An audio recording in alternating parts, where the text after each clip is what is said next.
Not only they are calling him the chosen one, but they are calling him Cyrus the Great. And this is a real billboard. I did my research. That has been going up in the I country. Another reminder, he was given a crown and he was crowned the peace, the Prince of Peace. So now they're calling him Cyrus the Great, and there's billboards everywhere, but that's not what is concerned. Trying to stay focused, saints.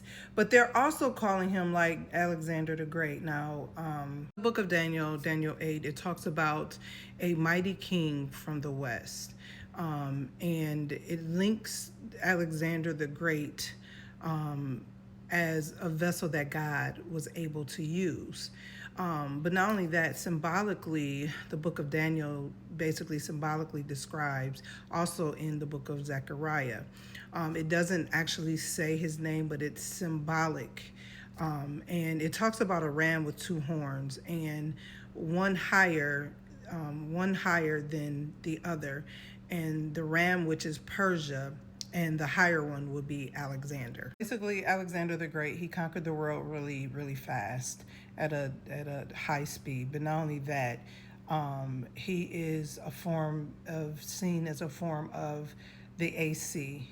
When he was done reigning, his kingdom split into four, and from this came a form of an AC. We all should know who Cyrus the Great was. He was a great Persian king, and in this, he allowed the Jewish exiles to basically return to Jerusalem and to basically rebuild their temple. Basically, both was like a key role in God's plan, in his prophetic plan, as kings.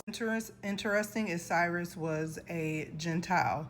He was basically a pagan king, and God used him to fulfill the promise that God had to the Israelites, specifically to allow them to return from Babylon, from the exile, and to rebuild the temple.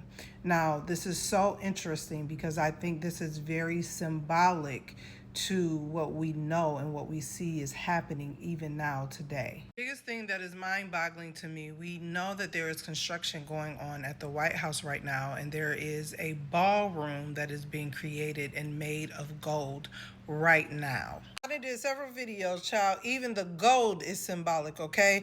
It just makes you wonder, it just makes you wonder about the third temple.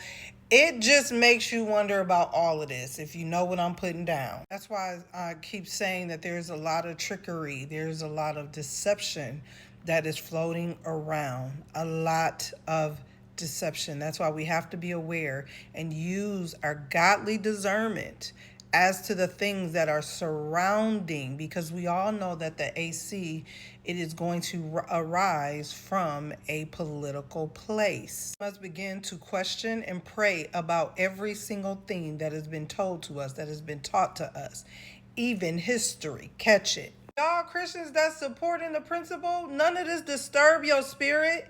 None of this in your mind, in your spirit is saying you don't have a check in your spirit. I'm still on that. This is bothering me. Y'all don't have a check in your spirit about all of this? That's weird. Because what Holy Ghost do you have? Gotta let this thing go. But at some point, there has to be a check in your spirit about all of these things there are no coincidences. I know we like to think, oh, life is just random. It's just if it likes you, it likes you. No.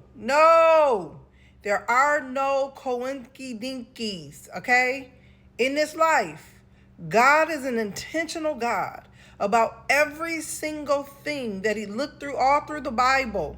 He has been very intentional about how many times how many days he took to create the world. Everything he does is intentional. I, for the life of me, don't understand these Christians that this bothering my spirit. This at some point, this got to hit different. You got to pay attention at some point. What are we doing here? And why are they calling you? I'm done.